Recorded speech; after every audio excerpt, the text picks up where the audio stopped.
The Milky Way looks like a thin sheet of light, a flat spiral you could slide under a door. That picture is a lie of perspective. Some of the largest things our galaxy has ever made do not lie in that glowing disk at all. They tower above it and below it, two scorched bubbles of gas reaching tens of thousands of light years into the dark, invisible to your eyes and to every ordinary telescope ever built.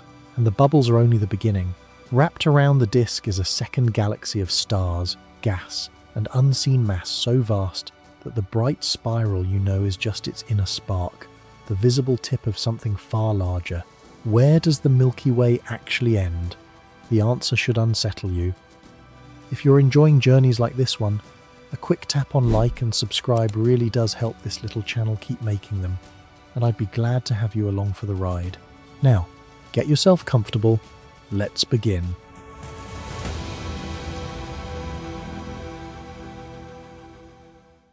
In 2010, a small group of astronomers sat staring at a map of the entire sky, and something enormous was staring back at them. They were working with data from NASA's Fermi Gamma-ray Space Telescope, an orbiting observatory that does not see the universe the way you do. It does not collect ordinary light. It collects gamma rays, the most energetic form of radiation in nature. Photons so violent that a single one can carry billions of times the energy of the light streaming from your screen right now. The galaxy is full of faint gamma-ray static, a haze produced when cosmic rays slam into drifting gas and dust all across the disk. To find anything interesting, the researchers had to model that haze and subtract it, peeling the familiar galaxy away layer by layer like wallpaper to see what remained underneath. What remained underneath should not have been there. Two vast lobes of gamma-ray light, one reaching up out of the center of the Milky Way and one reaching down, almost perfectly mirrored across the galactic plane. Not a smudge, not a smear of leftover noise. Two clean, rounded structures with startlingly sharp edges, ballooning out of the galactic core like something exhaled. The team, working at the Harvard-Smithsonian Center for Astrophysics, checked and rechecked, varied their assumptions, tried to make the lobes disappear. They would not disappear. The features were real, and they were colossal. We now call them the Fermi bubbles, after the telescope that found them, and their size is the first thing that breaks your sense of scale. Each bubble extends roughly 25,000 light-years away from the galactic center, one above the disk and one below. Stacked together, tip to tip, they span around 50,000 light-years. Hold that against the galaxy you think you know, the bright stellar disk of the Milky Way, the part with the spiral arms, the part in every illustration, measures about 100,000 light-years across. These two bubbles, rising perpendicular to that disk, reach out to half the width of the entire visible galaxy.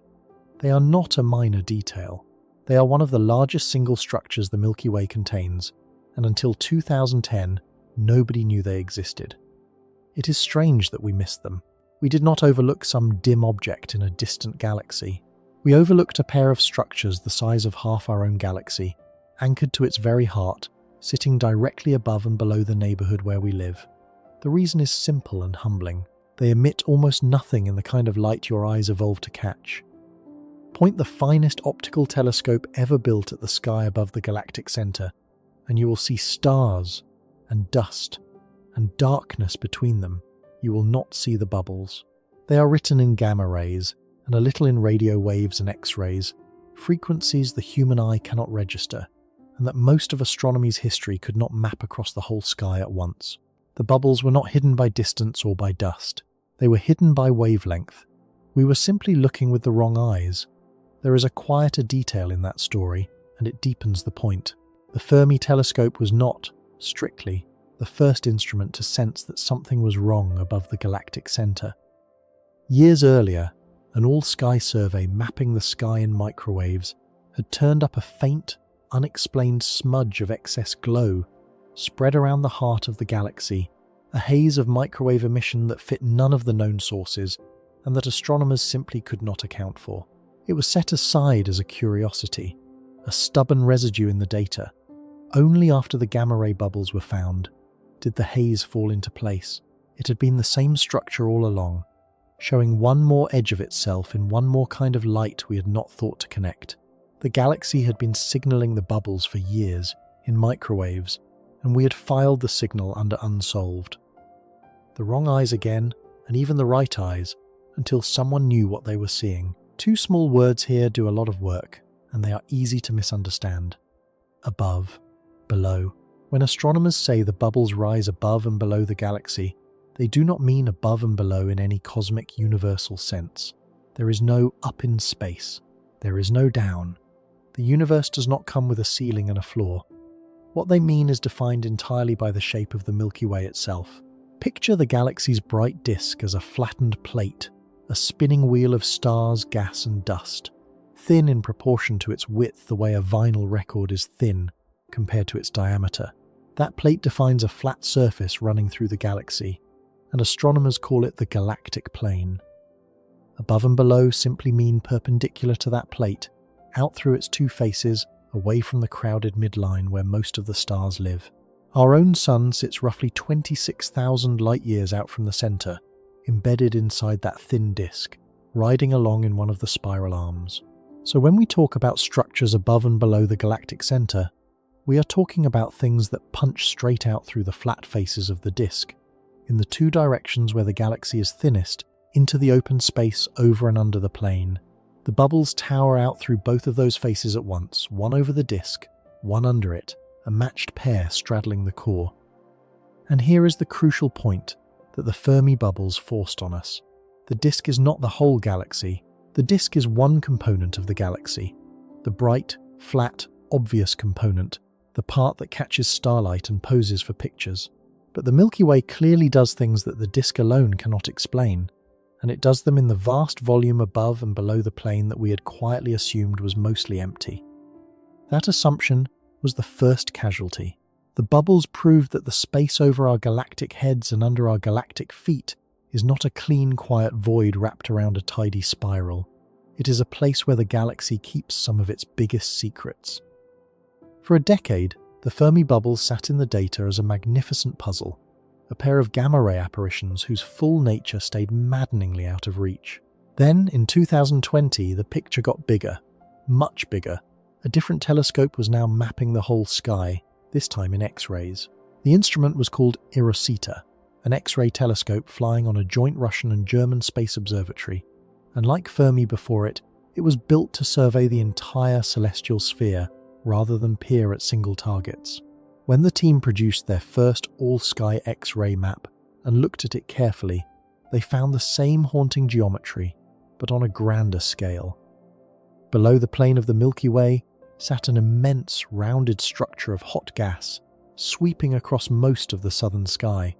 And once they knew to look, a matching structure resolved in the north. For decades, part of that northern feature had been known under an old name, the North Polar Spur, and had been written off as the expanding wreck of some ancient nearby supernova.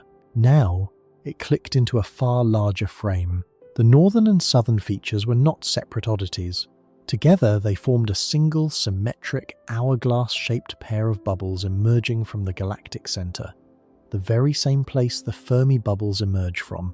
That reinterpretation was not a small adjustment, and it is worth pausing on because it shows how slippery these structures can be. For decades, the North Polar Spur had a settled story. It was nearby, the textbook said, the glowing shell of an old supernova that had detonated within a few hundred light-years of us, a local relic close to home. The eROSITA picture demanded something radically different, that the spur is not local at all, but the near edge of a structure tens of thousands of light-years tall, anchored to the distant galactic center. The two readings differ not by a little but by a factor of many tens, even 100-fold, in distance. And the matter is not entirely closed even now, since some researchers still argue for a closer origin for parts of the spur. But the symmetry is hard to ignore. A structure in the north that mirrors, almost exactly, a structure in the south, both centered on the core, is far more naturally read as one galaxy-scale pair of bubbles than as a coincidence of two unrelated clouds. Once again, the same patch of sky told one story for decades, and a completely different one, the moment we mapped it whole, in the right light. These are the eROSITA bubbles, and they dwarf their gamma-ray cousins. Each one stretches something like 12 to 14 kiloparsecs from the center, where a kiloparsec is roughly 3,260 light-years. Run the arithmetic and each eROSITA bubble reaches on the order of 40,000 light-years out from the core. The pair together spans a region comparable in size to the entire Milky Way disk. The smaller Fermi bubbles, it turned out, sit nested inside these larger X-ray bubbles like an inner flame inside an outer one. Two structures of different sizes and different energies, carved by what increasingly looks like the same underlying event. So now the inventory above and below the galactic center reads like this.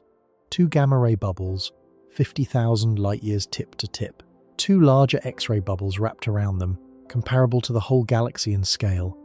None of it visible to the naked eye. All of it anchored to the core of the Milky Way, rising perpendicular to the disk, into the very space we had treated as empty. The galaxy we draw in textbooks, that flat, luminous spiral, is sitting at the waist of an hourglass of hot, energetic gas that is almost as tall as the galaxy is wide. To detect any of this took a particular kind of effort, and it is worth understanding why, because it tells you something about how astronomers see what cannot be seen directly. You cannot map structures like these from the ground in visible light, and you cannot map them by staring at one patch of sky. They are too faint, too diffuse, and above all, too large. A bubble that wraps across most of a hemisphere of the sky is not something you stumble on by zooming in. You only catch it by stepping back and surveying everything at once, in the right wavelength, and then carefully removing the bright clutter of the foreground galaxy to see the faint giant standing behind it. Both discoveries depended on full sky maps in high-energy light and on patiently subtracting everything we already understood until the thing we did not understand was all that remained. That is the recurring method of this entire story. Much of what surrounds the Milky Way is too faint or too spread out to photograph like a portrait. It has to be teased out, statistically, indirectly, from signals that do not announce themselves. Now to the question that everyone asks the moment they see these bubbles for the first time. What on earth made them? And here we have to be honest and precise, because this is exactly the kind of place where it is tempting to overstate what we know. Here is what is genuinely settled. The bubbles are real, confirmed by more than one telescope, in more than one kind of light, found independently a decade apart. Their shape is settled too. The sharp, well-defined edges of the bubbles, the way they curve cleanly against the surrounding gas, strongly suggest shock fronts.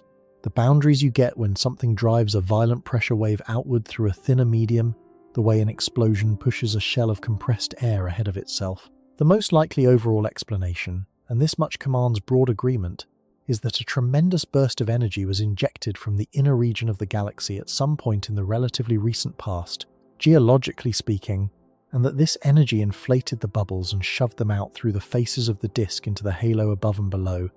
The bubbles are scars.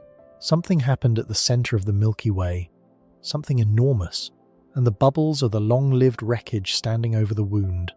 How do we know it was enormous? And how long ago it happened? Here astronomers borrowed a trick we will lean on heavily later, and pointed it at the base of the northern bubble. Far beyond us lies a quasar, a pinpoint outshining the distant galaxy that hosts it, with the cumbersome catalogue name PDS 456. Its light, on the way to us, happens to pass straight through the lower edge of the bubble.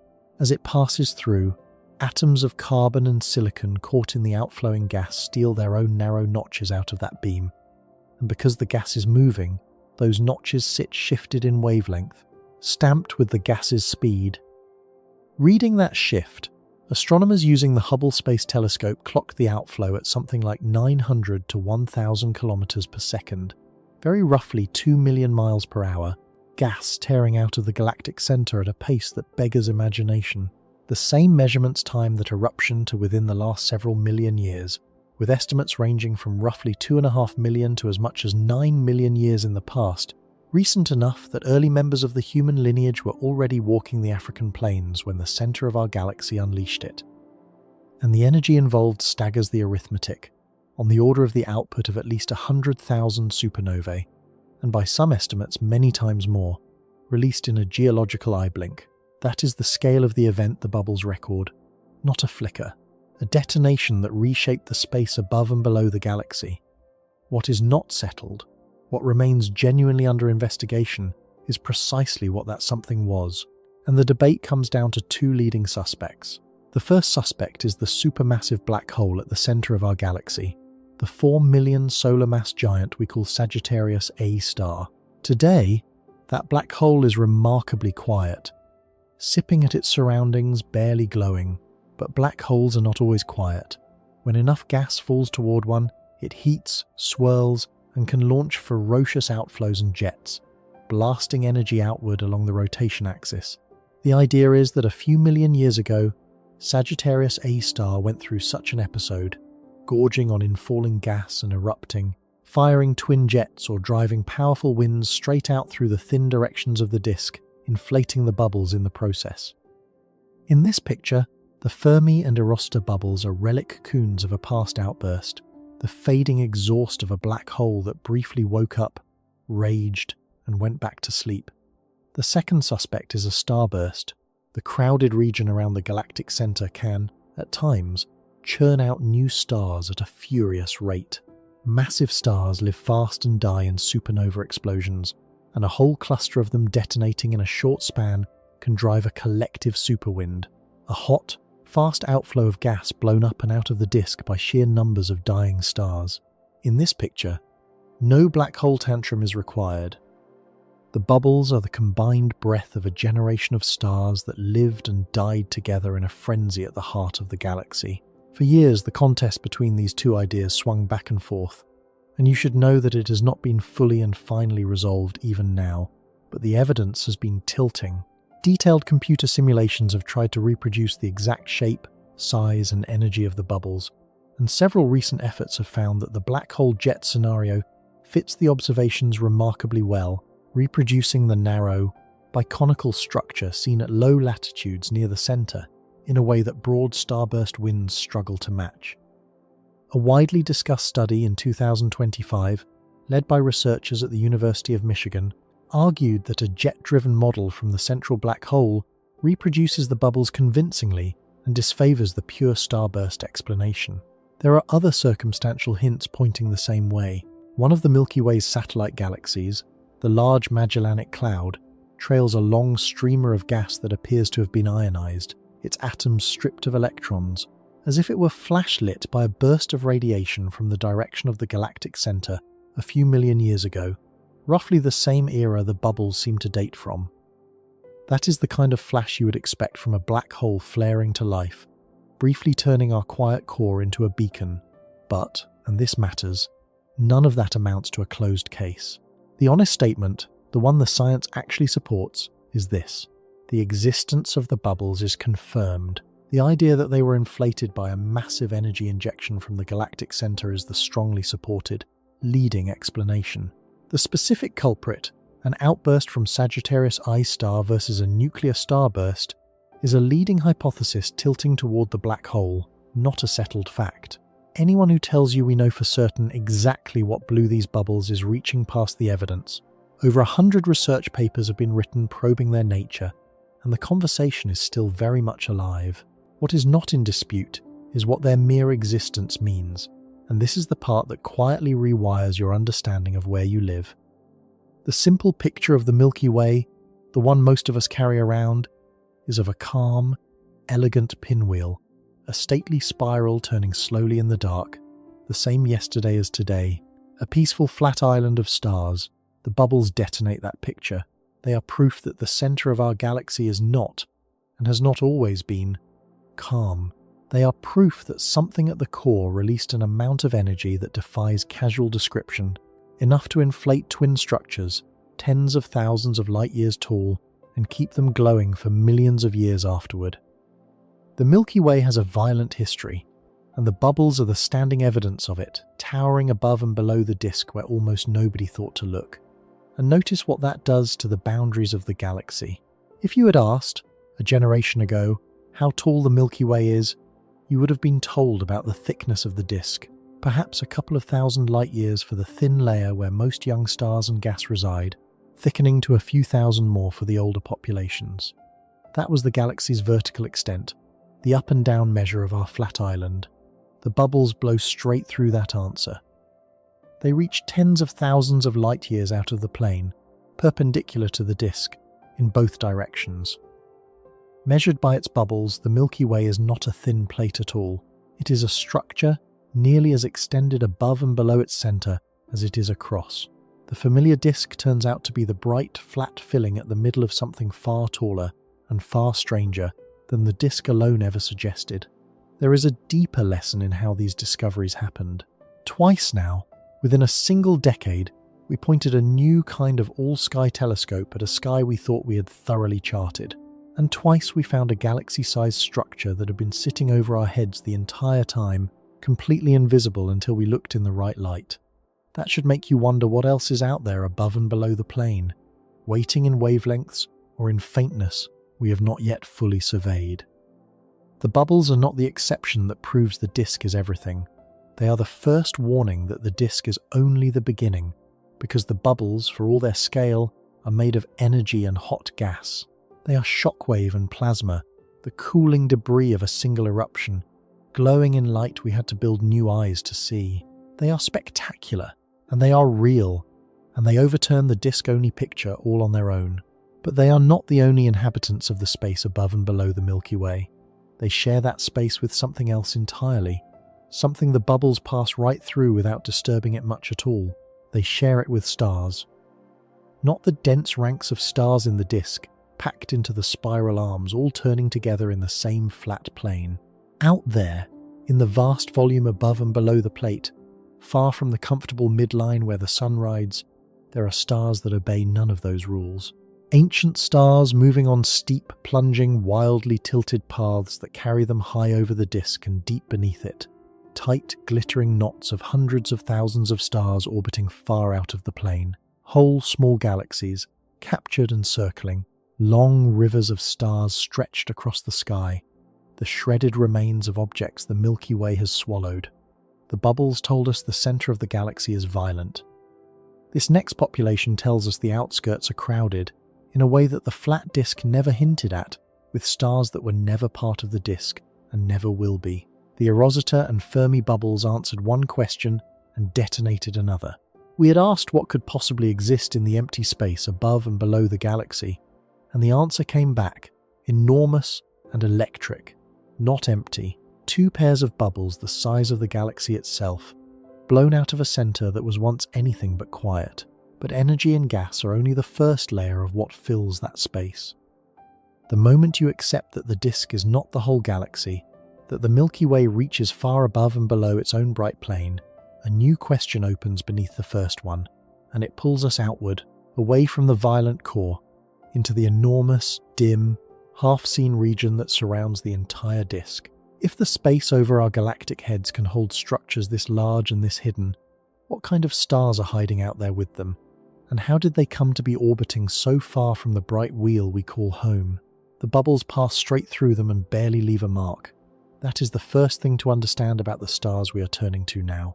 The Fermi and eROSITA bubbles are hot gas and shockwave, towering exhaust from a violent center, and they fill an enormous volume above and below the disk. But scattered through that same volume, ancient and indifferent, are stars. The bubbles inflate around them and through them, and the stars keep moving on their long, lonely orbits as if nothing had happened. Energy and gas are one kind of inhabitant of the space over and under the galactic plane. Stars are another, older kind, and they were there long before any black hole or starburst lit the bubbles.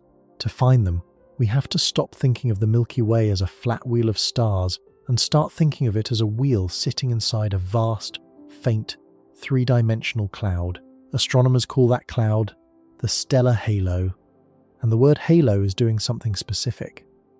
The bright disk is flattened, a thin layer where almost all the young stars, the gas and the spiral arms live, all of it turning together in roughly the same plane, like runners on a track all going the same way around.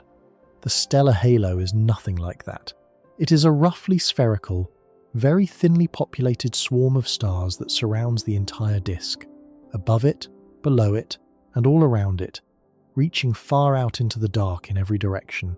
If the disk is a glowing lantern, The stellar halo is the dim, enormous bubble of stars in which that lantern is suspended.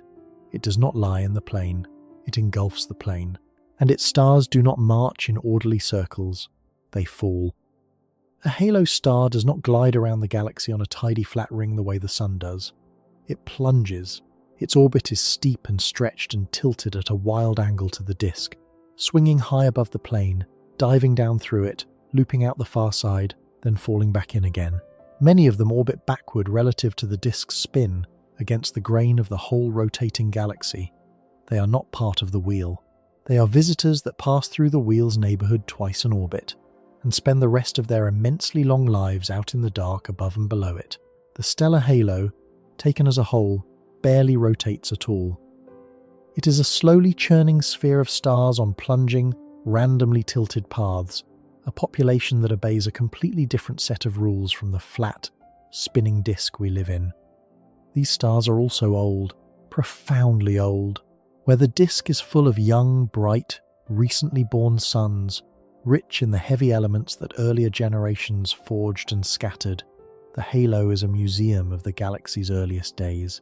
Halo stars are typically what astronomers call metal poor, which in their peculiar vocabulary means poor in everything heavier than hydrogen and helium.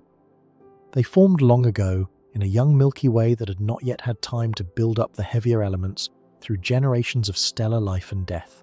So when you find a metal poor star plunging through the halo on a steep, ancient orbit, you are very likely looking at one of the oldest stars in the entire galaxy, a survivor from a time before the disk as we know it had even finished assembling. The halo is where the Milky Way keeps its memory, but there is a problem with studying these stars, and the problem is exactly why this is the halo we can only partly see. The stellar halo is faint. Spread that thinly across such an immense volume, its stars are scattered so sparsely that, even though they surround us completely, you would never pick them out as a population just by looking up. The entire stellar halo holds only on the order of 1 billion suns worth of stars, which sounds like a lot until you remember that the disk holds a few 100 billion. The halo is something like 1% of the galaxy's stars, smeared across a sphere hundreds of thousands of light years wide. It is everywhere and almost nowhere, present in every direction but never crowded. You cannot photograph it as a glowing shape the way you can photograph a spiral arm. You have to find its stars one at a time and prove that each one belongs to the halo rather than the disk. How do you prove that? You watch how they move. This is where a single spacecraft changed the entire field. In 2013, the European Space Agency launched a mission called Gaia, and Gaia did something no telescope had ever done at this scale. It measured the precise positions, distances, and motions of nearly 2 billion stars, charting not just where they sit on the sky, but how far away they are and which way they are drifting, year by year, with staggering accuracy. Suddenly, astronomers were not looking at a flat picture of the sky. They were looking at a moving, three-dimensional map of the galaxy, with velocities attached to 1 billion points of light. And in that map, the halo stars give themselves away. They give themselves away by moving wrong. Picture the Sun and its neighbours all streaming along together around the galaxy, a great current of disk stars all flowing the same direction at the same brisk pace. Now and then, cutting across that orderly current, comes a star moving on a completely different track, plunging steeply, or racing the wrong way, or carrying far too much vertical motion to belong to the flat disk. That star is a halo star, caught in the act of passing through our neighbourhood on its long fall through the galaxy. Combine its odd motion with its chemistry, its telltale poverty in heavy elements, and the identification is secure.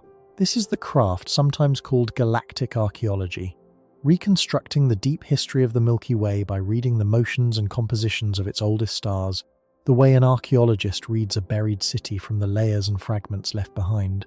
Gaia handed astronomers the richest dig site imaginable, and they have been excavating it ever since.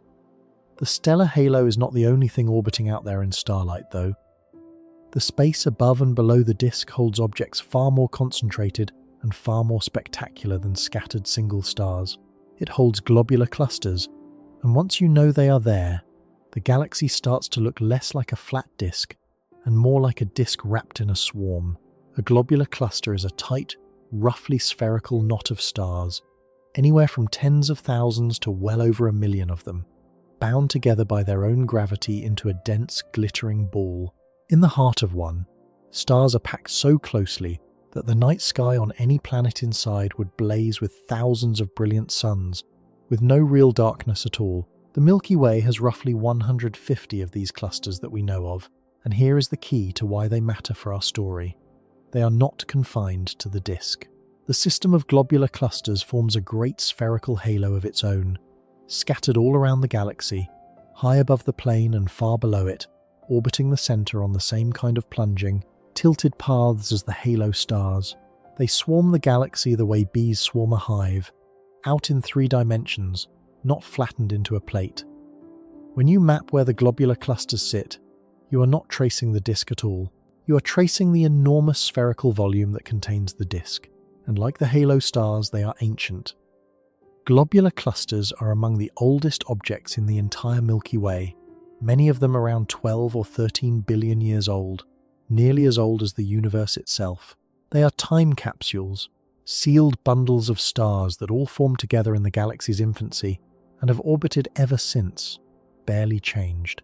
The most massive of them, a giant called Omega Centauri, sits about 17,000 light-years away and contains several million stars, so many and so strangely varied that some astronomers suspect it is not a true cluster at all, but the stripped, surviving core of a small galaxy the Milky Way swallowed long ago, its outer stars torn away and its dense heart left orbiting as a ball.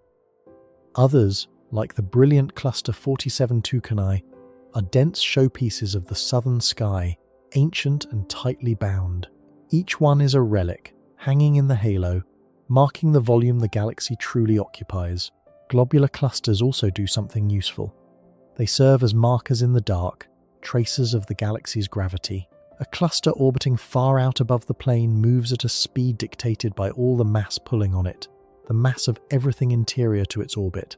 Measure where the clusters are and how fast they move, and you are effectively weighing the galaxy out to enormous distances, far beyond where the bright disk fades away. The clusters are not just decorations in the halo. They are test weights hung at different distances, letting astronomers feel out the shape and strength of the galaxy's gravitational grip in a region where there is almost nothing else to measure.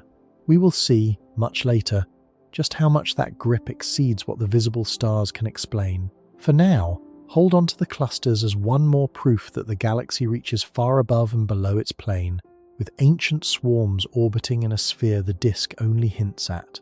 Now comes a turn back to the violence at the center. Why is there a halo at all?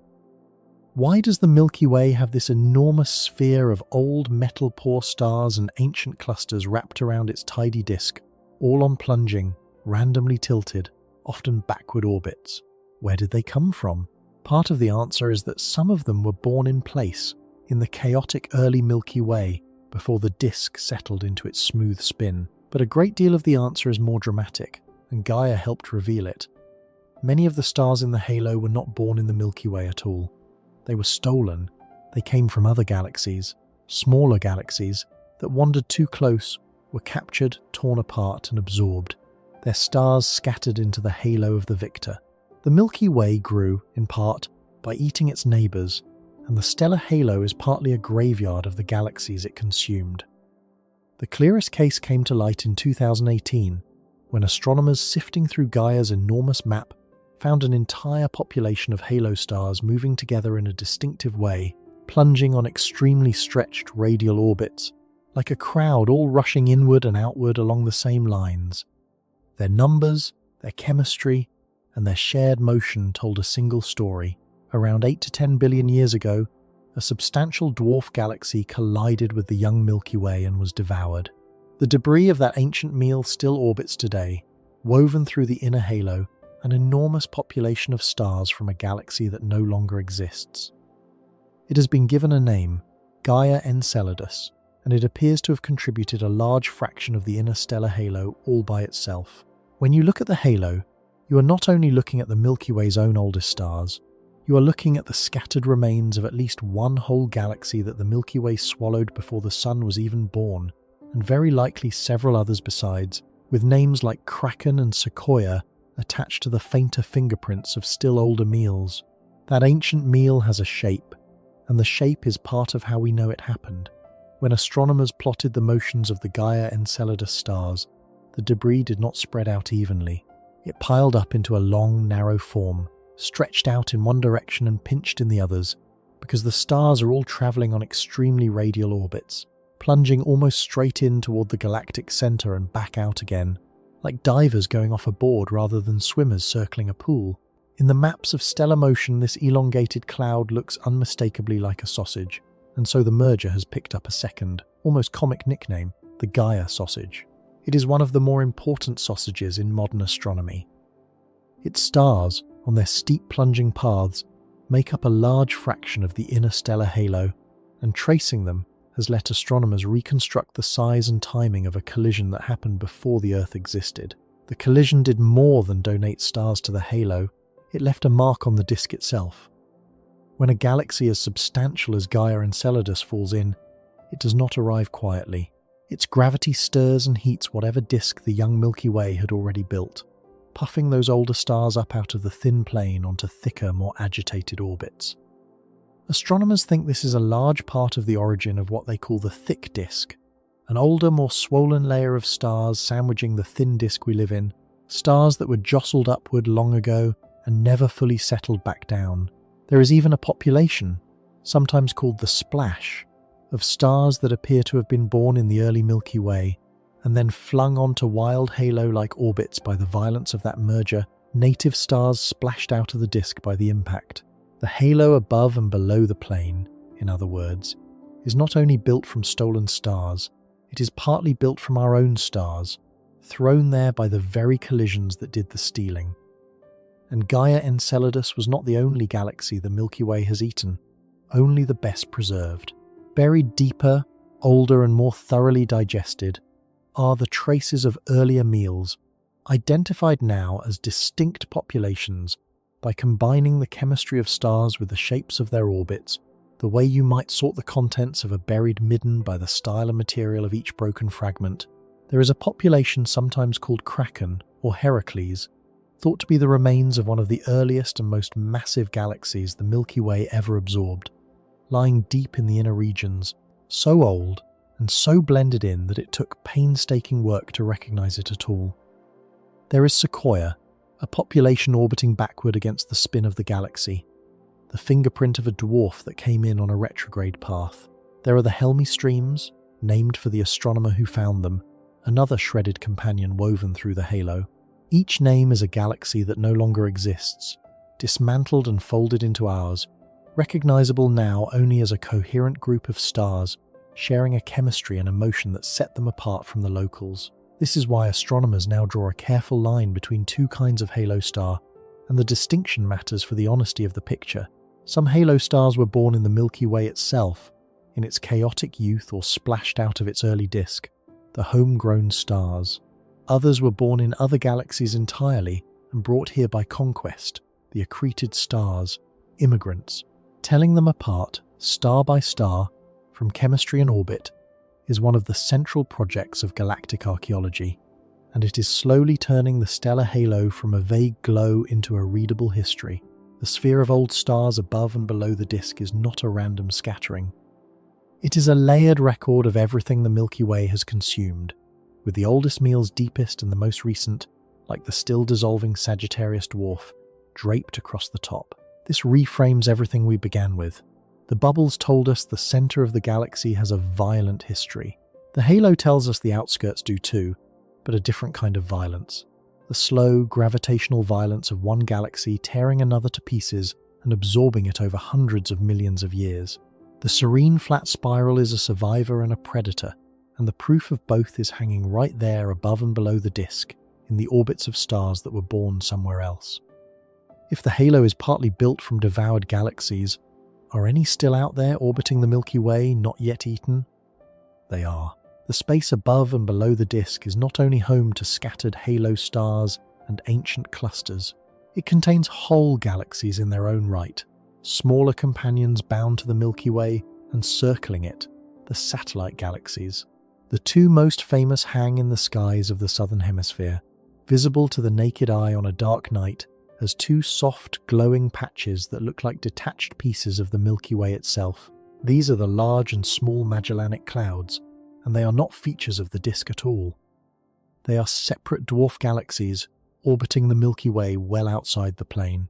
The large Magellanic cloud lies roughly 160,000 light-years away and contains on the order of tens of billions of stars, a substantial galaxy in its own right. The small Magellanic cloud sits farther still, around 200,000 light-years out. They are the brightest and nearest of the Milky Way's companions, two galaxies caught in our gravity, riding through the halo above and below the plane that almost everyone leaves out of the picture when they imagine our galaxy. And they have plenty of company. The Milky Way is orbited by dozens of much smaller, far fainter dwarf galaxies, faint enough that most were not discovered until modern surveys swept the sky deep enough to catch them. Many are what astronomers call dwarf spheroidals, small, dim, ancient clouds of stars with names like Draco, Sculptor, Fornax, and Ursa Minor, each one a feeble galaxy holding perhaps a few million stars or fewer, scattered through the halo at distances of tens to hundreds of thousands of light-years.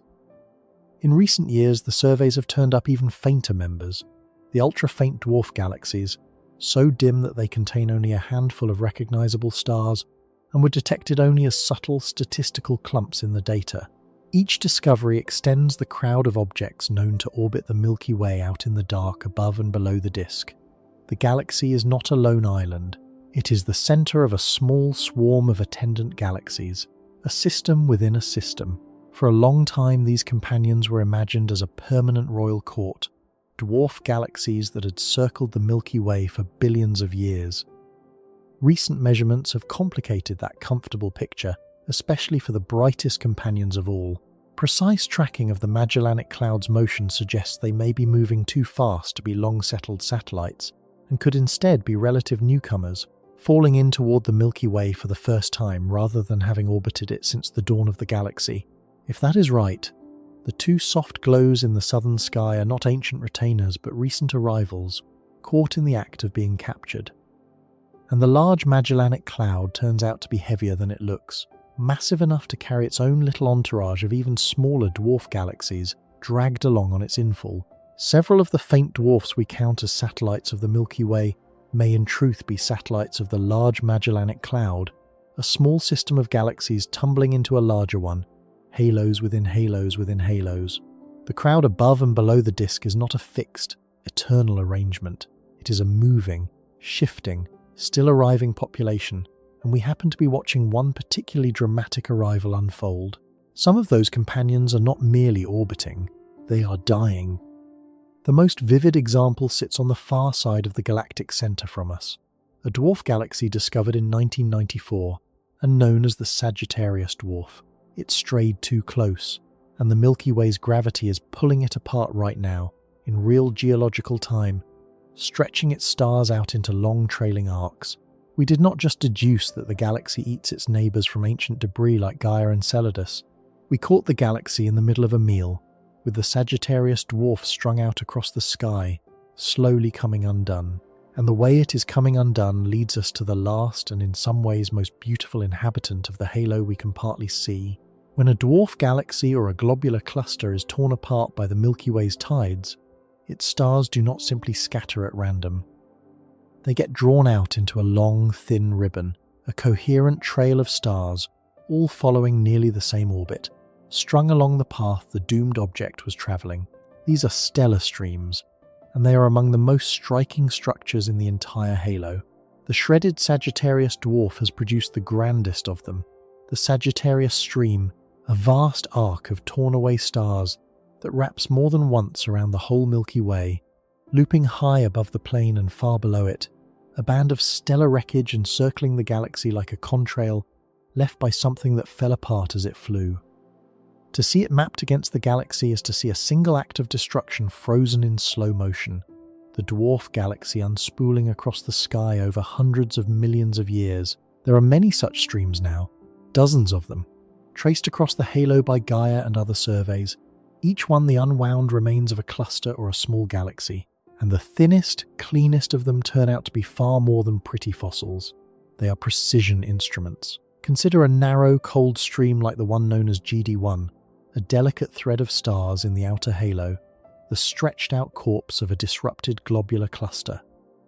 Because all of its stars are following nearly the same gentle orbit, the stream is exquisitely sensitive to anything that tugs on it. The exact curve of the stream across the sky is a direct readout of the galaxy's gravity along its path. A tracer line drawn through the invisible field that shapes the halo. Map the stream precisely enough, and you are mapping the pull of everything around it, including mass you cannot see. That last point is where the streams begin to point past the visible galaxy entirely, towards something we have been circling this whole time without naming. Astronomers studying the thinnest streams have found that they are not always perfectly smooth.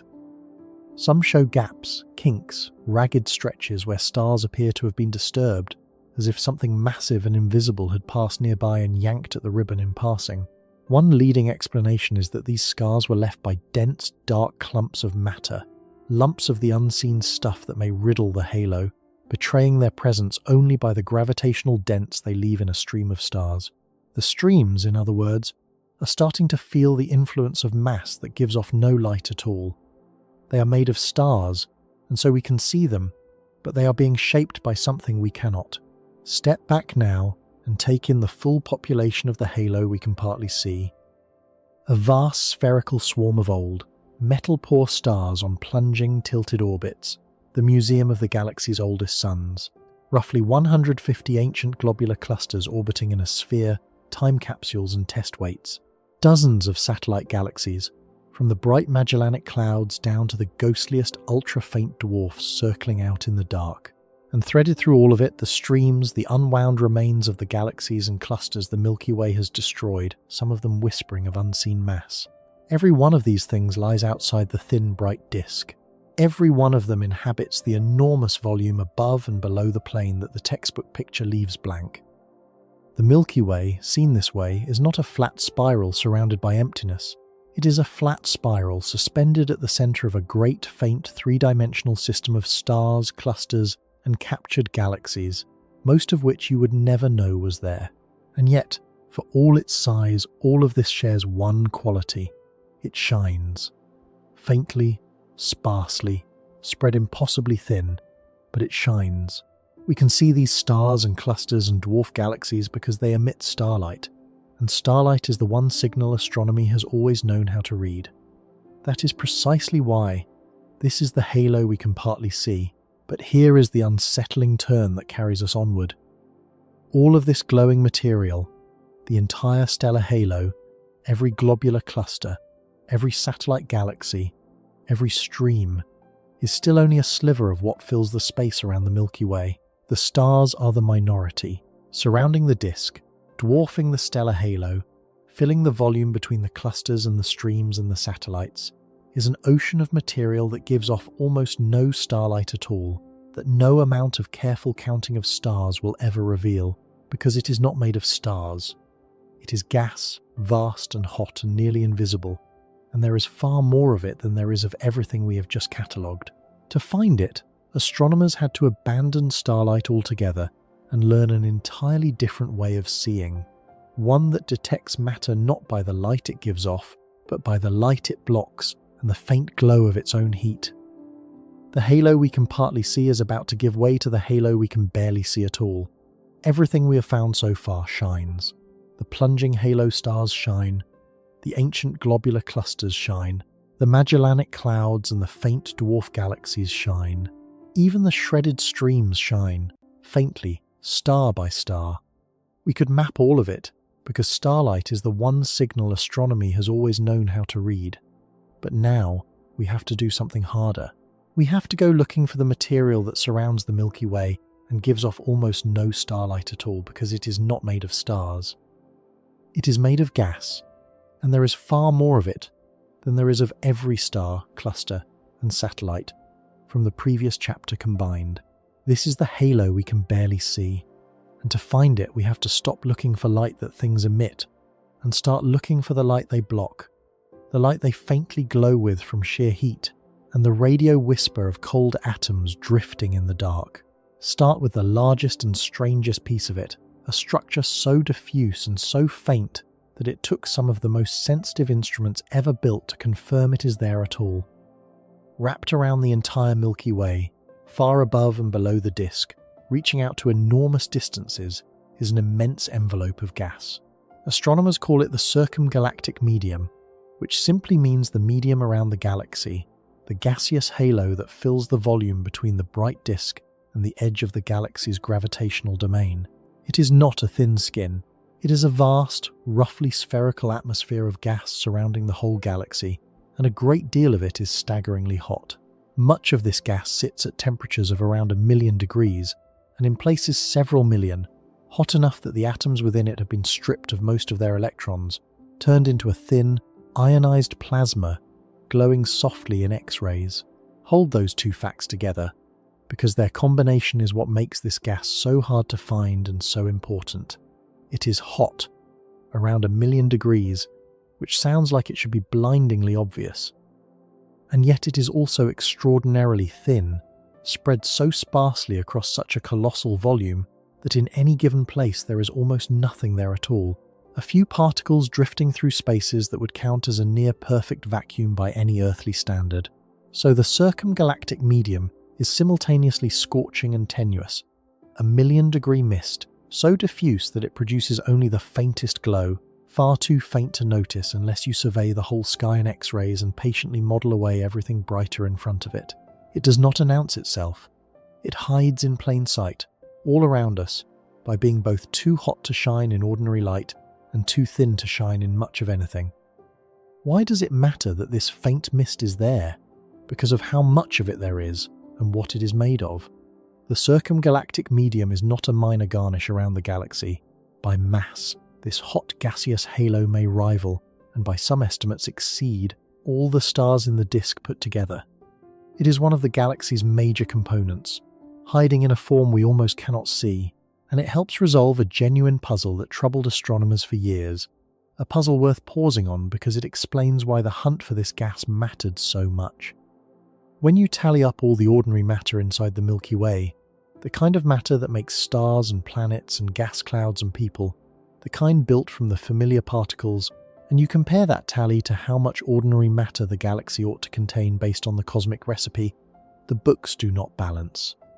The galaxy seems to be missing a large fraction of its ordinary matter, not the famous dark matter, which we will come to later, and which is a different mystery entirely, but ordinary matter, the everyday kind, simply unaccounted for. The leading answer is that a great deal of it never sat in the disk at all, or was driven out of the disk long ago by exploding stars and energetic outflows, and now resides in this faint, hot halo of gas wrapped around the galaxy, too diffuse to have been noticed until recently.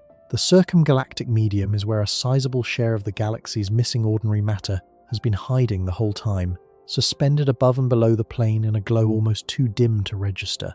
So how do you confirm something this faint is actually there? You cannot photograph it like a star. You have to catch it in the act of doing one of two things: glowing, ever so faintly, in its own X-rays, or, more cleverly, blocking the light of something brighter behind it. Both methods reveal matter that emits almost no ordinary light, and both are central to everything that follows, so it is worth understanding how they work, because they are how astronomers see the invisible. The first method is the one that first revealed the bubbles, and it works here too. Survey the entire sky in X-rays with an instrument sensitive enough. Carefully subtract every bright source and every nearer glow, and what remains is a faint, diffuse, all-sky shimmer, the collective soft X-ray emission of the hot gas halo itself. This is exactly the kind of patient, whole sky, subtract everything you understand technique that revealed the eROSITA bubbles, and the same surveys that found those bubbles also mapped the broader hot halo they sit within. The bubbles, in fact, are best understood as violent disturbances within this gaseous envelope, shock fronts driven into the surrounding hot gas by the outburst at the centre. The circumgalactic medium is the still pond. The bubbles are the splash. You need to see the pond to understand the splash, and seeing the pond meant learning to read the galaxy's own faint heat glow across the entire sky. The second method is, in some ways even more ingenious, because it lets you detect gas that is too cool or too thin to glow at all. Instead of waiting for the gas to emit light, you watch it absorb light. The trick is to find a brilliant beacon far beyond the galaxy, a quasar, the blazing core of a distant galaxy powered by a feeding supermassive black hole, so luminous that its light reaches us across billions of light years. That light, on its long journey to our telescopes, has to pass through the Milky Way's gaseous halo, and as it passes through, the gas in the halo absorbs very specific, precise slivers of that light, particular wavelengths corresponding to particular atoms and ions. When the quasar's light finally arrives and we spread it out into a spectrum, those missing slivers show up as dark absorption lines etched into the beam, like fingerprints pressed into the light. Each line is a signature. It tells you an atom of a specific element in a specific state of ionization sat somewhere along that line of sight and stole that exact color from the passing beam. This is a profound way of seeing. The gas itself remains utterly invisible. We never image it. We never catch a single photon emitted by it. We detect it purely by the shadow it casts in the light of something behind it, reading the composition, the temperature, the motion, and even the rough amount of the gas from the pattern of dark lines it imprints on a distant beacon. By gathering many such sightlines, many quasars scattered across the sky, each one piercing the halo in a different direction, astronomers slowly build up a picture of the gaseous halo as a whole, three-dimensional and invisible, mapped entirely by the things its shadow reveals. Highly ionized atoms detected this way, their electrons torn off by ferocious heat, confirm that the halo is laced with hot, ionized material reaching far out from the disk, in a glow far too faint and diffuse for any eye to catch. We are, quite literally, seeing the galaxy's invisible atmosphere by the marks it leaves on the light of objects beyond it. And the dark lines carry more than a simple confirmation that gas is present. Which atoms are missing, and how thoroughly they have been stripped, tells you how hot the gas is, because temperature is what tears electrons off atoms in the first place. Oxygen is the workhorse here. Where the gas is only moderately hot, a few 100,000 degrees, you tend to find oxygen that has lost 5 of its electrons, and it leaves its own particular fingerprint in the light. Where the gas is hotter still, up past 1,000,000 degrees and beyond, the oxygen is stripped further, robbed of 6 or 7 of its electrons, and it prints a different signature at different wavelengths. So by reading which version of oxygen is doing the absorbing, astronomers are effectively reading a thermometer held up to gas they cannot see. And the answer that comes back is not a single number. The halo is not one uniform temperature. It is layered and tangled, with cooler clouds and hotter plasma threaded together, a structure astronomers call multiphase, several different temperatures of gas coexisting in the same vast volume. The envelope around the Milky Way is not a smooth, even atmosphere at one fixed warmth. It is a turbulent mixture, and each ion of each element is a separate gauge reading a separate layer of it. To map the halo properly is to map not just where the gas is, but how hot it is, point by point, from the overlapping shadows of a dozen different ions at once. Absorption shadows and faint X-ray glow are not the only indirect eyes turned on this gas. There is a third stranger probe, and it uses the ticking of dead stars. Out in the Magellanic cloud spin pulsars, the rapidly rotating cinders of collapsed stars, flashing radio pulses with metronome regularity. As each pulse crosses the space between the clouds and us, it has to pass through the thin, ionized gas of the Milky Way's halo, and the free electrons in that gas drag on the radio waves, smearing the pulse out and delaying its lower frequencies very slightly behind its higher ones. Measure that delay, that dispersion, and you have measured the total number of electrons the pulse encountered along its entire path. Which is to say, you have weighed the ionized gas strung out across the halo between here and the clouds, without ever seeing it. It is detection by timing, by the faint stumble a flash of radio takes as it wades through an invisible medium. 3 completely different techniques then: emission, absorption, and the dispersion of pulsar beats, all reaching toward the same diffuse, nearly invisible envelope, and all of them agreeing that it is there. When independent methods that share none of the same assumptions point to the same conclusion, that conclusion earns real confidence. even when the thing itself is never seen. That agreement, though, leaves one large and genuinely unsettled question, and it is worth stating plainly rather than smoothing over, because it sits at the frontier of what we actually know. We are confident the hot gas is there. We are much less sure how far it reaches. Two pictures compete. In the first, the hot halo is relatively compact and flattened, a layer that hugs the disk and rises only a few thousand light-years above and below it, gas puffed up out of the disk by generations of exploding stars and then settling into a thick, warm blanket draped over the plane. In the second, the hot halo is enormous and roughly spherical, a true corona of gas filling the galaxy's gravitational domain all the way out toward the virial radius, hundreds of thousands of light-years in every direction. These are very different galaxies. One has a modest atmosphere clinging close to the disk. The other is wrapped in a gas envelope nearly as large as the dark domain we have yet to reach. The evidence has been tilting toward the extended spherical picture, for reasons that are themselves elegantly indirect. The satellite galaxies orbiting far out have been stripped of much of their own gas, which is easiest to explain if they have been ploughing through a widespread halo of hot gas the whole way round their orbits. The high-velocity clouds stay confined and pressured rather than dissipating, as though held in by a surrounding medium that reaches far from the disk. And the absorption probed through that bright X-ray source inside the large Magellanic cloud, a galaxy some 160,000 light-years away, shows the signature of hot gas along nearly the entire path, suggesting the halo extends at least that far. None of this is a photograph of the halo's edge. All of it is inference, model-dependent, still argued over in the literature. The honest position is that the hot halo is real and probably vast, but its true size carries genuine uncertainty, and pinning it down is one of the live problems of the field. There is a larger reason this faint halo matters, one that reaches past our own galaxy. The missing ordinary matter is not only a Milky Way problem. Add up all the ordinary matter in the entire universe that ought to exist, based on the cosmic recipe written into the radiation left over from the Big Bang, and a large share of it cannot be found in any obvious form. Not in stars, not in bright gas, not in galaxies.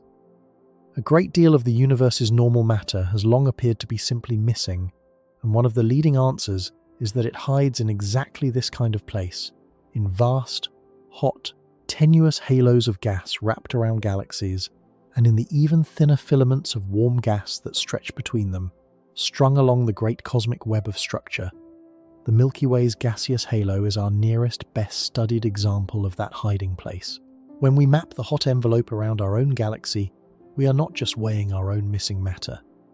We are getting the closest possible look at where a sizable fraction of all the ordinary matter in the universe has been waiting, too diffuse and too faint to have been counted until we learn these indirect ways of seeing.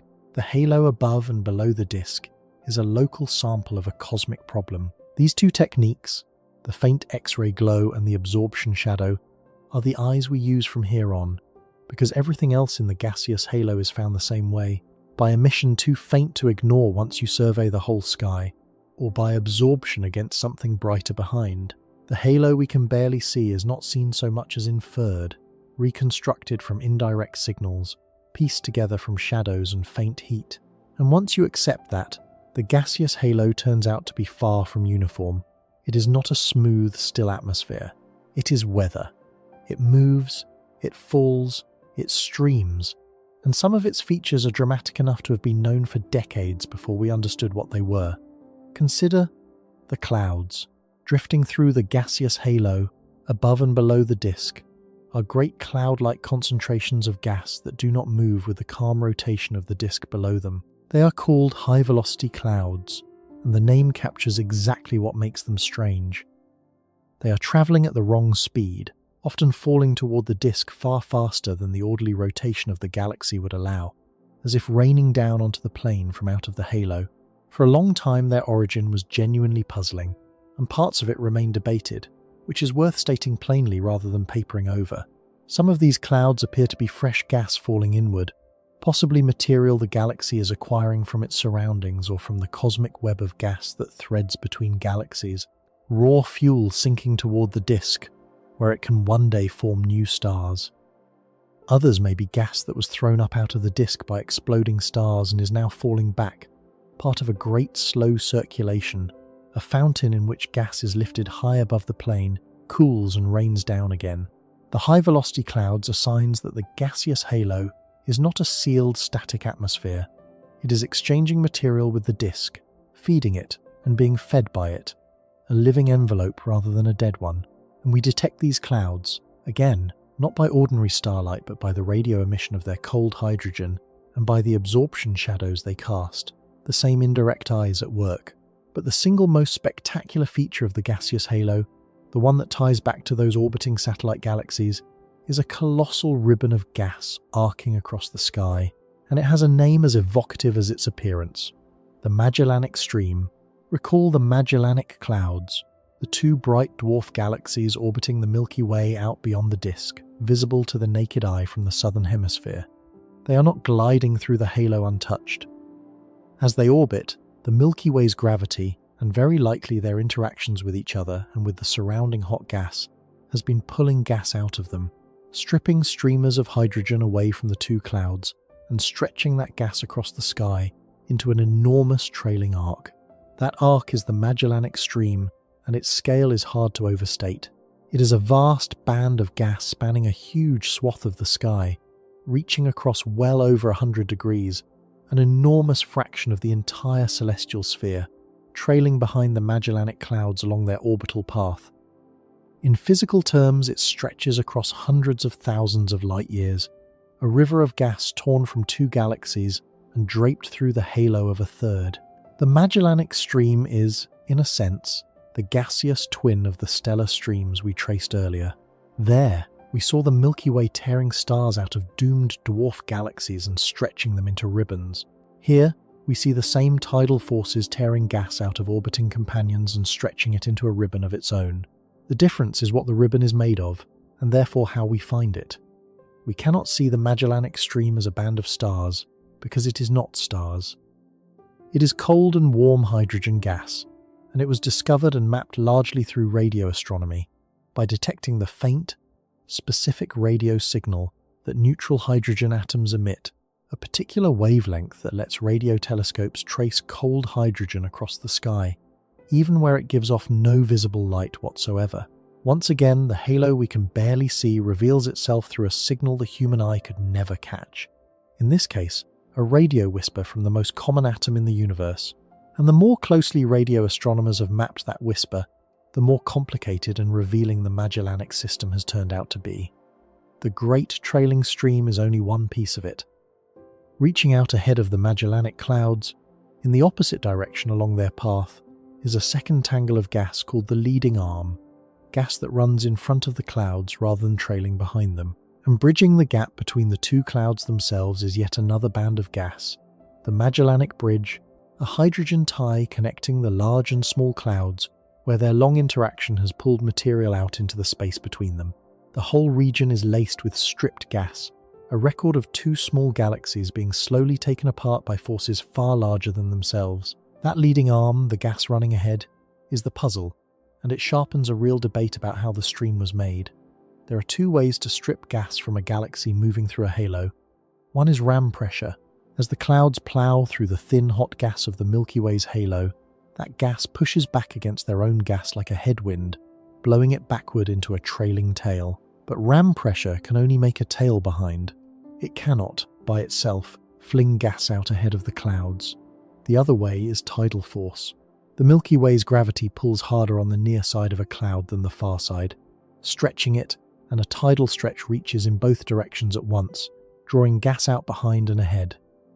The very existence of the leading arm, gas thrown forward where ram pressure cannot put it, is one of the strongest signs that gravity, that tidal stretching, has been at work and that the stream is not the product of any single clean mechanism.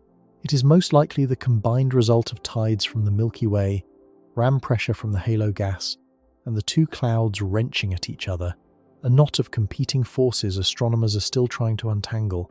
There is even evidence that much of the stream's gas was drawn not from the larger cloud, but from the small Magellanic Cloud, the lighter of the two, more easily robbed.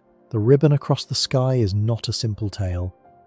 It is the shredded, contested wreckage of a slow struggle among three galaxies, still in progress above and below the plane. And the Magellanic Stream is more than a spectacle. It is a record and a forecast. It is a record because its very existence is written proof of the long gravitational dance between the Milky Way and its largest satellites, a dance that has been pulling them slowly apart for a very long time.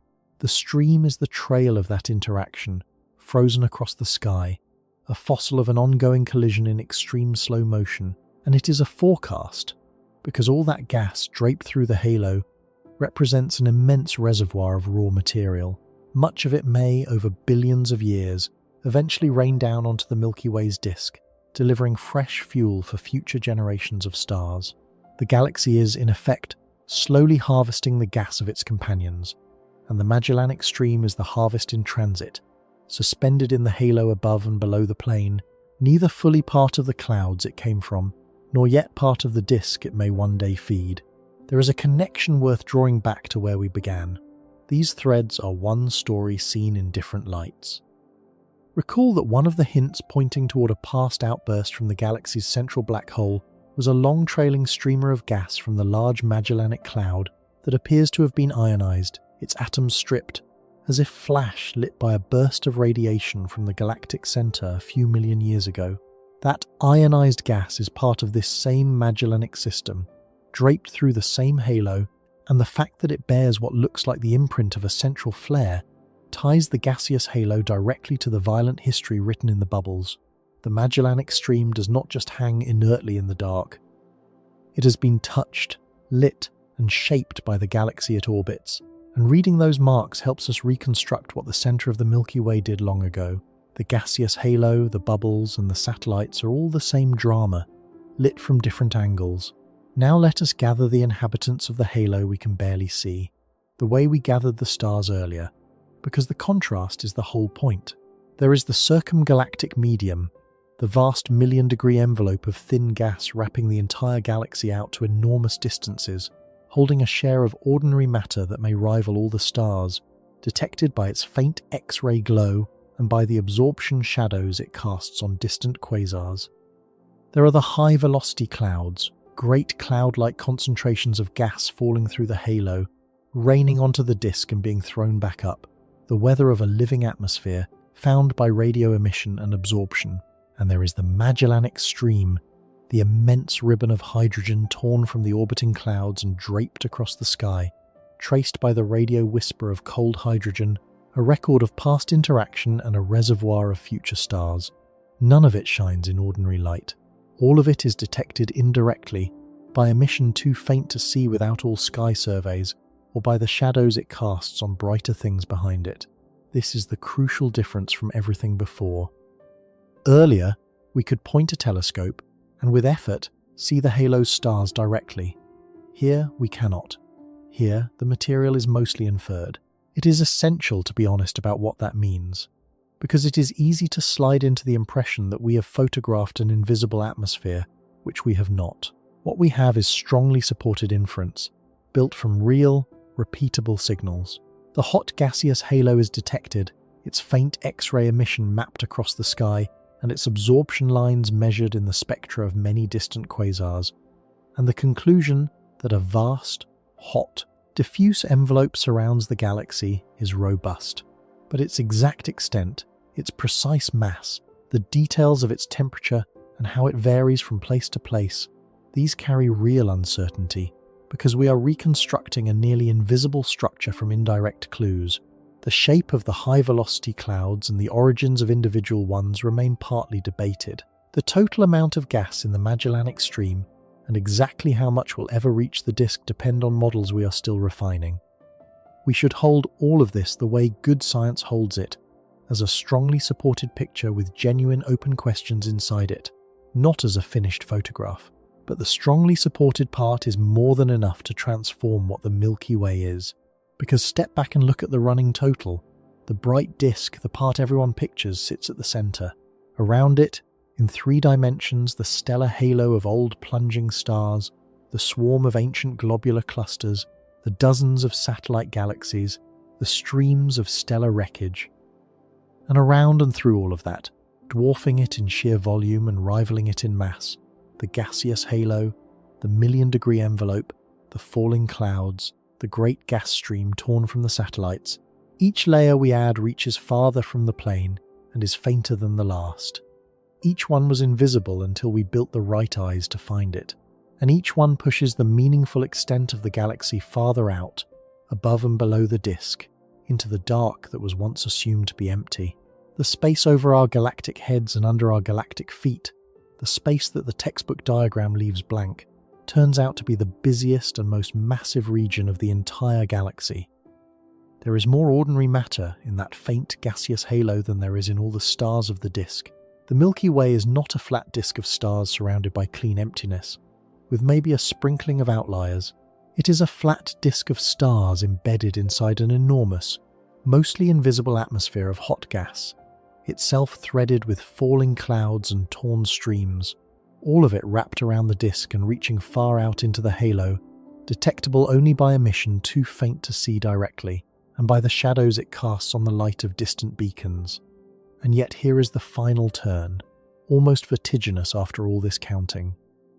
Even now, with the stars and the clusters and the satellites and the streams, and with this vast hot gaseous halo added on top, with all the ordinary matter of the galaxy finally accounted for, above and below the plane, we still have not found most of the Milky Way.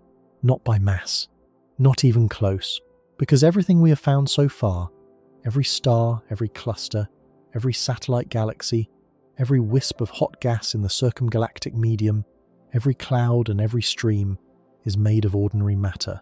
And ordinary matter, all of it, the glowing kind and the barely visible kind together, adds up to only a small fraction of the total mass that the Milky Way's gravity reveals must be present.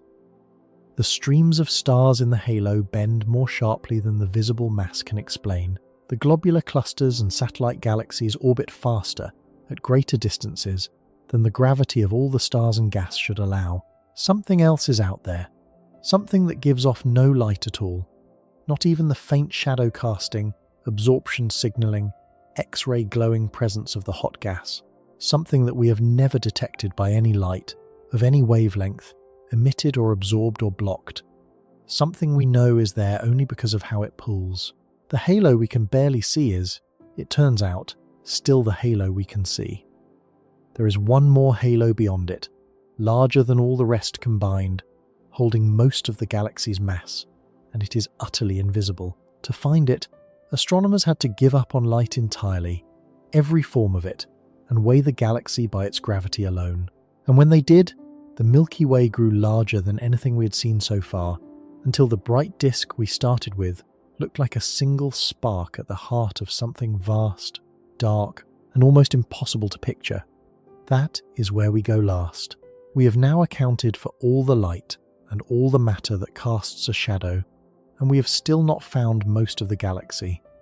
Step by step, we have added layer upon layer to the Milky Way. The bright disk at the centre, the plunging stars of the stellar halo, the ancient globular clusters, the satellite galaxies, the streams of stellar wreckage, the vast hot envelope of gas, the falling clouds, the great Magellanic ribbon torn from the orbiting companions. Each layer reached farther above and below the plane than the last. Each was fainter, harder to detect, more cleverly extracted from emission too dim to see or shadows cast on distant beacons. And when you finish the count, when every star and every wisp of gas is finally on the books, you have tallied only a small fraction of the galaxy's total mass, no more than about a sixth of it. The rest, the overwhelming majority of what the Milky Way is, has not appeared anywhere in our count, because it gives off no light of any kind. Not visible light, not gamma rays, not X-rays, not radio. It casts no absorption shadow. It does precisely one thing. It pulls. This is the dark matter halo, and it is the largest Milky Way of all, the one that contains every other layer we have described as a small bright knot at its centre. We need to be careful and exact about what we mean here, because this is the part of the story most easily distorted into something it is not. Dark matter in this context is not a metaphor for things we have not gotten around to seeing yet. It is not the faint gas of the previous chapter which we genuinely do detect. It is something we have never observed by any light, that appears to be made of some kind of matter unlike the ordinary particles that build stars and planets and people, and whose presence is inferred entirely from its gravity. We do not see the dark matter halo, we weigh it, and when we weigh it, the galaxy becomes something far larger than the disk ever suggested. How do you weigh something you cannot see? You watch how everything else moves, and you ask what gravity must be present to explain those motions. This is the same logic we have leaned on throughout. The globular clusters orbiting far above the plane move at speeds set by all the mass interior to their orbits. The satellite galaxies, circling at tens and hundreds of thousands of light years, swing through their immense orbits at speeds dictated by the galaxy's total pull. The thin stellar streams curve across the halo along paths bent by the gravity they pass through, and in every one of these cases, the motion is too fast, the orbit too wide, the curve too sharp for the visible matter to account for. The stars and gas we have so painstakingly catalogued simply do not have enough mass to hold these distant objects on the paths they follow. There must be a great deal more mass present, spread through the halo, exerting a powerful gravitational grip while emitting nothing at all. The clearest single fingerprint of this hidden mass is one of the most famous results in modern astronomy, and it concerns how galaxies spin. In an ordinary system held together by a central concentration of mass, the way the planets are held by the Sun, things farther out move more slowly. Distant planets orbit at a more leisurely pace than near ones, because the gravitational pull weakens with distance. Galaxies ought to behave the same way at their edges. Out past most of the visible stars, where there is little luminous matter left to add, the orbital speeds of stars and gas should fall off with distance. They do not. Across galaxy after galaxy, including our own, the orbital speeds stay stubbornly high, far out into the galaxy, far greater than the visible mass alone could ever sustain. Stars and gas at the fringes are moving as if there were far more mass pulling on them than any telescope can find. That flat rotation, repeated everywhere we look, is one of the central reasons astronomers concluded that galaxies are embedded in vast halos of unseen matter, holding their outskirts together against motions that would otherwise fling them away. So how large is the Milky Way's dark matter halo, and how much does it weigh? Here we should give the conservative, carefully measured figures and be candid about their uncertainty, because the numbers themselves are the revelation. When astronomers use the globular clusters, the satellite galaxies, and the streams as sounding lines and combine them with everything else we know, they arrive at a total mass for the galaxy, dominated by dark matter of somewhere around 1 to 1.5 trillion times the mass of the Sun. Compare that to the few 100 billion suns worth of stars in the disk, and you see the imbalance at once. The galaxy weighs several times more than all its stars and gas combined, and most of that extra weight is dark, and the extent of the halo is more startling still. The dark matter halo is usually characterized by a radius astronomers call the virial radius, a practical boundary marking roughly where matter is held in the galaxy's gravitational grip and settled into it, as opposed to the wider cosmos beyond. For the Milky Way, that radius sits at something like 250,000 parsecs, which is to say around 800,000 light-years. Set that against the bright disk we began with, about 100,000 light-years across. The galaxy's gravitational domain, its dark halo, is something like 16 times wider than the luminous disk, reaching out in every direction, above and below, and all around the plane, into a volume thousands of times larger than the disk encloses. The familiar spiral, the thing in every diagram, sits at the center of this immense dark sphere like a glowing seed at the heart of a fruit hundreds of times its size.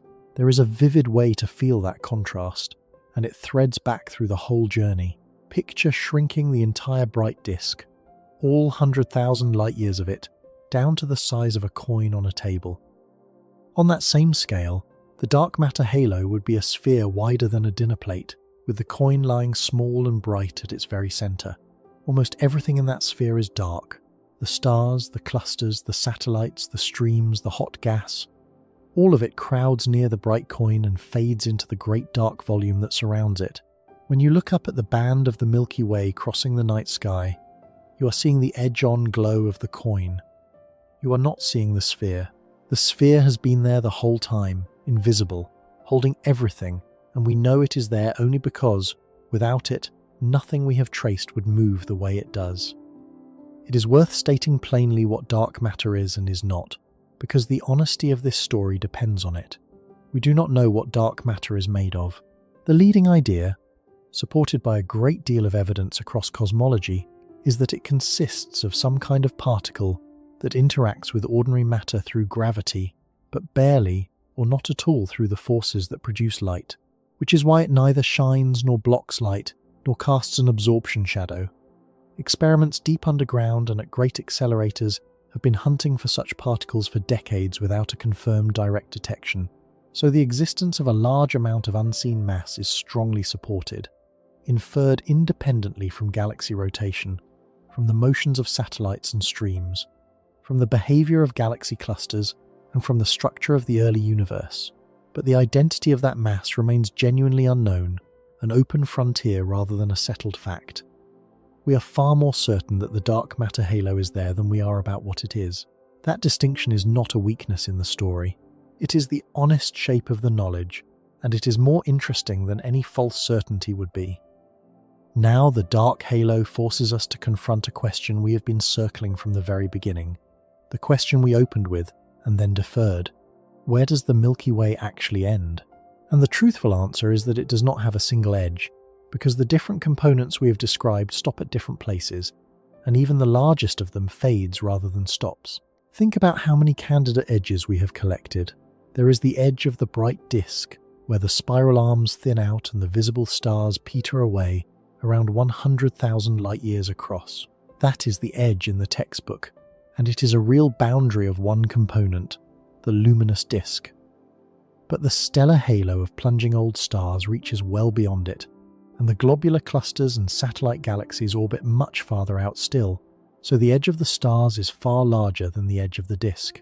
Then there is the gaseous halo, the hot circumgalactic medium, reaching out toward the virial radius, hundreds of thousands of light-years from the center. And then there is the dark matter halo itself, the virial radius near 800,000 light-years, the practical boundary of the galaxy's gravitational domain. Each of these is a legitimate answer to where the galaxy ends, and each gives a wildly different number, because each measures a different component. The disk ends in one place, the stars in another, the gas in another, the dark mass in another, far beyond them all. And even the virial radius, the largest of these boundaries, is not a wall. It is a convention, a useful line drawn through a gradual fade. The dark matter does not stop sharply at 800,000 light-years. Its density simply thins and thins, blending eventually into the wider distribution of matter in the cosmos. There is no shell, no membrane, no point where you cross out of the galaxy and into clean nothing. The Milky Way fades into its surroundings the way a city fades into countryside, the buildings thinning to scattered houses, the houses to farms, with no single fence marking the precise end of the city. Asking exactly where the Milky Way ends is a little like asking exactly where a mountain ends, as its slopes ease down into the plain. The honest answer is that the boundary is a choice, not a fact of nature, and different sensible choices give different sizes. There is one more reason the edge resists definition, and it is a fitting place for this story to arrive. Our galaxy is not alone out there. The Milky Way and the Great Andromeda Galaxy are the two giants of a small collection of galaxies bound together by gravity, the local group, drifting through the cosmos as a family. Both galaxies are wrapped in immense dark matter halos of their own, and when two galaxies have halos this large, reaching hundreds of thousands of light-years in every direction, the question of where one ends and the other begins becomes genuinely blurred because their gravitational domains reach toward each other across the gulf between them. The galaxies are also drawing together and may meet and merge over billions of years, though recent work has reduced that from near certainty to roughly a coin toss. The edge of the Milky Way, in this light, is not just hard to locate, it is partly shared, partly contested, a region where our galaxy's invisible domain shades into the domain of its largest neighbour. So let us assemble the whole thing one final time, because the full picture is the entire point of this journey, and it looks nothing like where we started. At the center, the bright disk, the thin, luminous wheel of a few 100 billion stars, the only part most people ever picture, the only part the eye can see.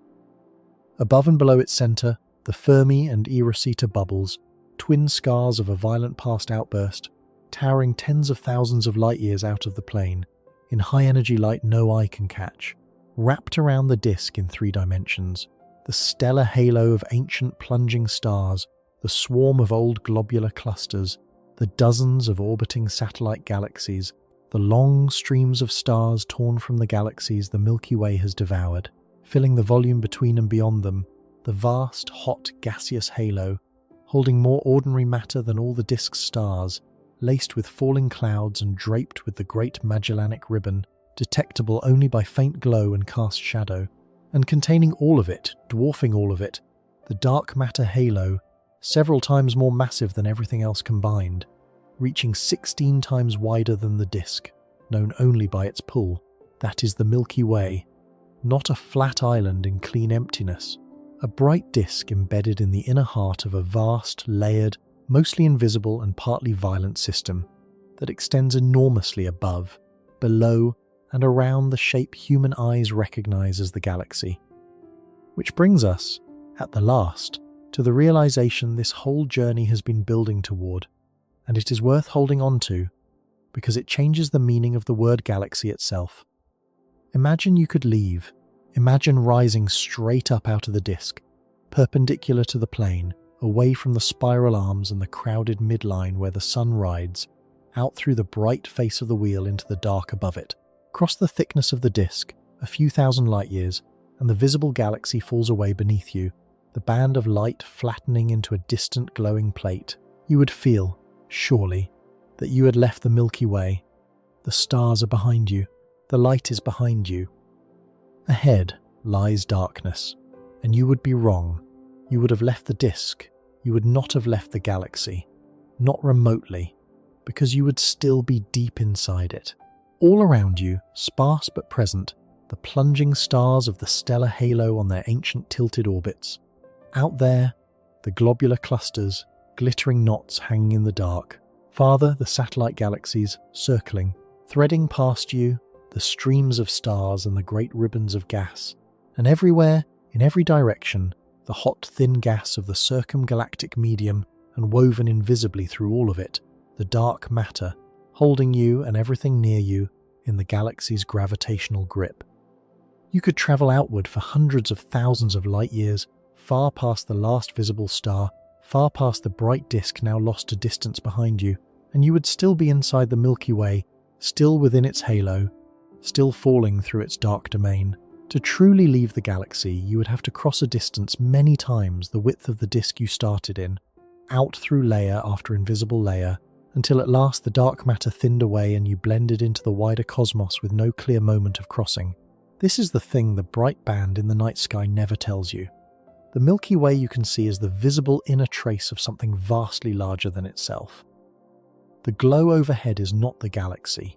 It is the brightest, flattest, most crowded part of the galaxy, the part that happens to shine in the kind of light your eyes evolved to catch, the way the lit windows of a city at night show you the buildings, but not the dark sprawl of streets and fields and outskirts that the city truly occupies. We name the whole thing after the band of light, the Milky Way across the sky, because for almost all of human history the band of light was all we knew. The rest, the bubbles and the gas and the streams and the dark immensity holding them, we discovered only recently, only by learning to see in gamma rays and X-rays and radio, by reading shadows cast on distant quasars, by weighing the unseen through the motions of the things it pulls. Each new way of seeing made the galaxy larger and fainter and stranger, until the disk we began with became a single bright spark at the center of a structure we are still struggling to map. There is something quietly humbling in that, free of false mystery and reaching for nothing it has not earned. We live inside a galaxy whose true extent we cannot see, and whose dominant substance we cannot identify, and whose very edge we cannot precisely define. And yet none of that is a void in our understanding so much as a measure of how far our understanding has reached. We know the bubbles are there, tens of thousands of light years above and below a center that was once violent, because we built telescopes to catch their high-energy glow. We know the gaseous halo is there, vast and hot, and holding the galaxy's missing ordinary matter, because we read its shadow in the light of distant beacons. We know the dark halo is there, 16 times wider than the disk and several times more massive than all its stars, because we watched the clusters and the satellites and the streams move and asked honestly what must be pulling them. We have weighed what we cannot see and mapped what does not shine, and in doing so we have found that home is far larger than the light let on. So the next time you stand under a dark sky and find that faint river of stars arcing overhead, let it mean something different than it did. That band is not the galaxy, it is the bright disk, the glowing coin, the inner spark, above it and below it, reaching out into the dark on every side, far beyond the last star your eye can find. The rest of the Milky Way is there, mostly unseen, mostly unshining, immense and quiet and real. Leaving the light would not mean leaving the galaxy. The galaxy reaches out, through plunging ancient stars and torn streams of others it has swallowed, through hot invisible gas and the relics of old violence, and through a dark domain that holds it all, far past the edge of everything you can see. The visible Milky Way is the smallest Milky Way. The largest one is the dark, vast home we have always lived inside, and have only just begun to find.